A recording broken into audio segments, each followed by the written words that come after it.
So I'm not, back to the last question, I really appreciate you asking that. I have a lot of shortcomings. I'm not, like I didn't go to school for anthropology. I don't technically know the pillars of what's taught or widely accepted around human behavior. I don't know if it's accepted in society that self-awareness, actually I'll weirdly ask you guys, like, is self-awareness being talked about as something that people think is teachable? I mean, there's some people shaking yes. Here's what I know. I'm not sure. I definitely think it's a DNA thing. However, I gave my at-bat in that article to how to figure it out, and here's how it goes. I think you need to take the 7, 4, 8, 2, 9 closest people in your life, closest, in a couple of different circles. Find that inner circle and go on a crazy journey where you literally spend a week or a month actually making them comfortable for the next meeting, which is giving them permission to tell you the truth. The people that know you the best and love you the most are not gonna tell you the truth on the shortcomings, which is the key to the conversation. You know, the reason I oftentimes give very blunt answers in Q&As that people are always surprised by is I think I'm bringing them value. I'm trying to tell them what I think is the situation. And I don't like, you know what's ironic? You'd find this funny. In public settings, I'm quite a straight shooter. In private settings, I've only now gotten to a place where I'm doing a better job with my employees by deploying critical feedback, because I used to not like confrontation. So I'm crippled by confrontation. Like crippled by it, which would be funny because as there's more people and more cameras, I'm quite combative. Yet in real life, when I run my business, my biggest shortcoming was because I didn't want to give Chris a negative review, I would never do it, and then I would sandbag him out of nowhere. He'd be fired with not knowing how it happened. I did a terrible job as the operator of Wine Library, and I would actually give my brother AJ a lot of credit, because he was, even though he's 11 years younger than me, he was better at it when we started Vayner, and I didn't want him to be better at something than me, so I got competitive and I got good at it. So like, I'm not even joking, that's why it happened. Like, it came from a, you know, all my good stuff comes from this negative, competitive, I want to kill everybody kind of place. So anyway, I think you have to make the people closest to you safe to give you real feedback. And I really think that it's so obvious now. I feel old and wise. Oh, I've always felt that, but now with 20 years under my belt, it is just so obvious to me who's winning and who's losing, and it's the people that understand themselves first that are winning and are not worried about what others say and can get into that safe place. You know, it's funny, when it comes to business and careers and entrepreneurship, we have these lofty visions that we don't have for us athletically or in the arts. Like, you know, like people very quickly realize they're not Kobe or Beyonce. But for some reason, everybody thinks that they can build $1 million business when the data shows you that it's for so few. Like, I've been hot on this new $400,000 a year thing. I don't think most people know it. The 1%. The most competitive, best market in the world of all humans, America. And that's true. This is the purest form of capitalism, period. I think China's incredible, but coming from a communist country and studying it, there's plenty of things that we don't talk about to why WeChat can get so big. It's not America. Zucks doesn't go to Barack and say, yo, hook it up, kill Snapchat. So, you know, so we're naive in America about that. So this is the market. This is it. This is the big leagues, America. And in America, to be in the 1%, for all you math people, that's very hard. That's the best. The entry level is making $400,000 a year. And yet, we're in this place where it's like Billy or bust. Like people are trying, like we've got guys, for every Instagram and Uber and Slack, there's 8 billion shit. And yet that's what the barometer is, and what it's doing is it's making everybody try to build those things when there's people in here that can actually build a business that gets them $400,000 a year by being the CEO and the distributions at the end of the year. We're making a big mistake. So I feel like when I'm done by the Jets in 20 years, this and that, I'm gonna build a self-awareness institute or something. Hopefully science will kind of, I don't know, I gotta find my kind of complement partner that understands the things that I don't know, but in my heart, right here, right in here, I know that. I just need the nerd to tell me this is the deal. I'm like, that's right, but there's this miss. I need more grounded stuff, but I know that self-awareness is the thing. It's the thing. Let me explain to you what happens with self-awareness when you've got it at an extreme level.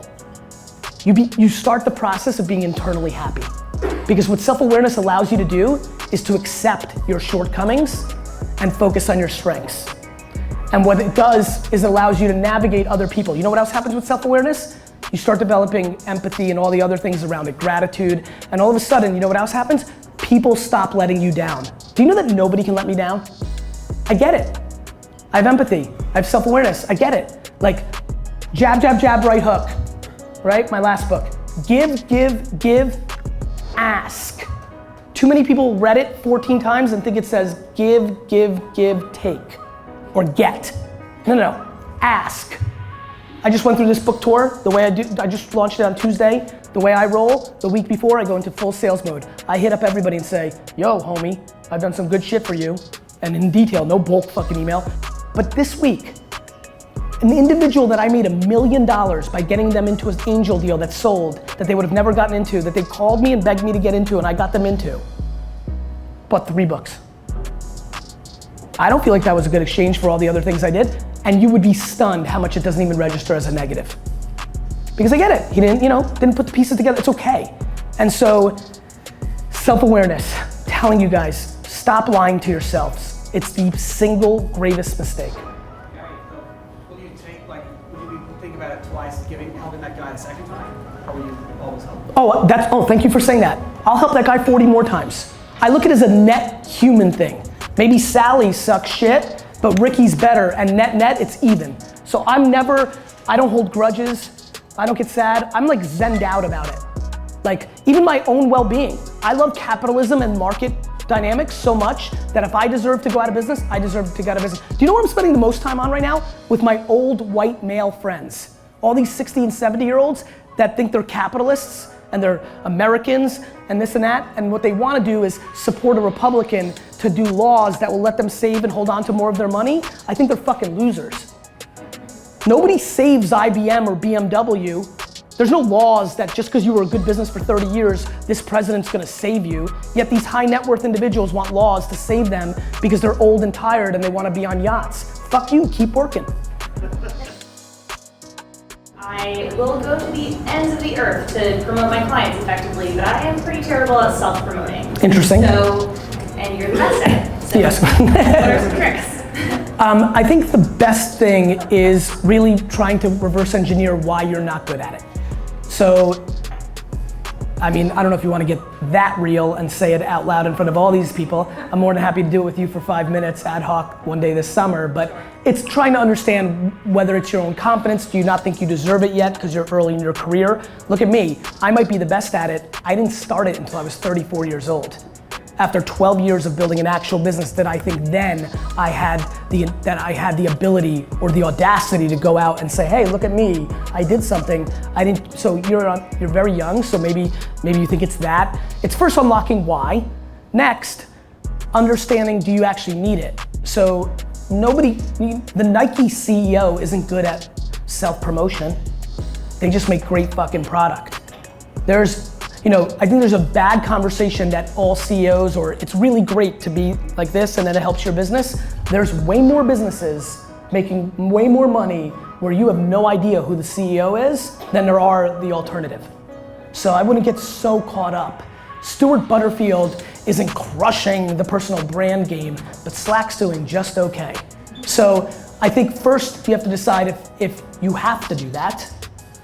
If you aspire to do that, you've got to go inside and figure out what's held you back.